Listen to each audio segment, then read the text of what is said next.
Now,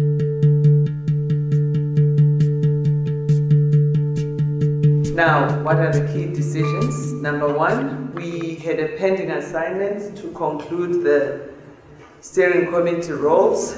I'm happy to report that this has been done. We finalized those, so that's closed. So tick, number one.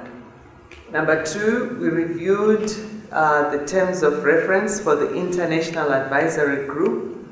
We recommended some edits, and we've assigned Yvonne and William to finalize those today because they are small tweaks. And as soon as we receive those, what we are now recommending is a split between what we call a group of champions group, who are the advocates who will open doors, who will speak for attorney. That's an eminent persons group. And then we have a technical group, which is the Technical Advisory Committee. And we are going to have separate terms of reference, have a list of names with their profiles. What we get today is the revised terms of reference. Between today and June 15, the steering committee will look at that, populate in terms of name suggestions, and we hope by 30th of June to finalize that pipeline, endorse the terms of reference, and start approaching the recommended candidates, who should all be in place by October. We should know by the time we have the next meeting that these are the people who stand for us. Now, in terms of the project name, we discussed the fact that currently it's improving nutrition outcomes through optimized agriculture investments, ATUNU. We'll start with ATUNU and say agriculture to nutrition, acronym ATUNU, though we know that ATUNU also has a local meaning, and then add the surname. So the steering committee has approved that. So brand team communications, everywhere, your slides, everything, this is the right title. 4 frameworks for selecting the 4th focal country and the project selection. We realized that we had 5 frameworks. 1 was for country selection. The steering committee now recommends that the pilot countries become Tanzania because we're already here, and Ethiopia.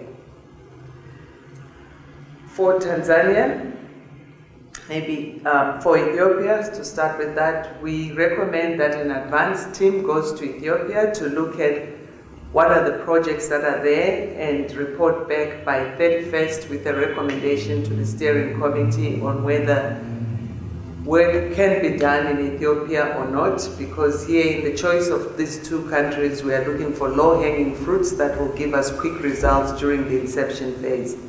Should we find that the pipeline of projects is not good enough, or there are other factors that prevent us from moving too fast, we will opt for Uganda as the 3rd, but the second pilot country. So currently Ethiopia in brackets, pending the July mission, and then a decision made by end of July on whether we stay in Ethiopia or move on to Uganda. Now, to expedite that process, we are calling on consortium members who've got projects in Ethiopia, in Uganda, to immediately make submissions. We're giving them a 2-week time frame to field their applications for both Uganda and Ethiopia.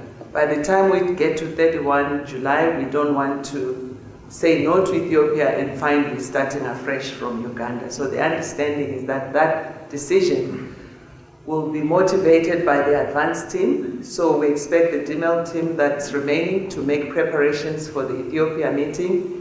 That's another assignment you need to add to your work package, and come back to us with the plans for that mission in July in Ethiopia.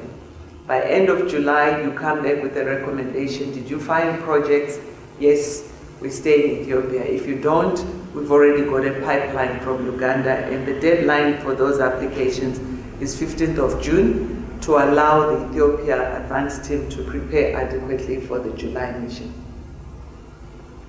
Now, selection of projects. We appreciate that we've been here in Tanzania, and we've got a tool that we've been working on.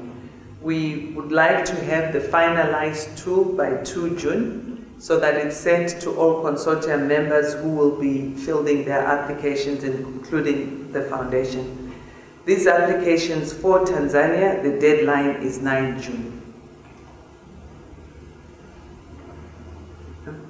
Once we receive those as FunPan, they will be channeled to DMELT team, who will then have 2 weeks to screen and make a recommendation to the steering committee on which 4 projects in Tanzania are eligible, ranked 1, 2 as highly recommended, 3, 4 as buffer. We have 2 buffers just in case the negotiations for the marriage do not work well on 2. We have a fallback position on the next tier. So we've got tier A, which is a highly recommended, go for them, and then should anyone drop out of that tier 1, we have a fallback position in the pipeline, up to 4.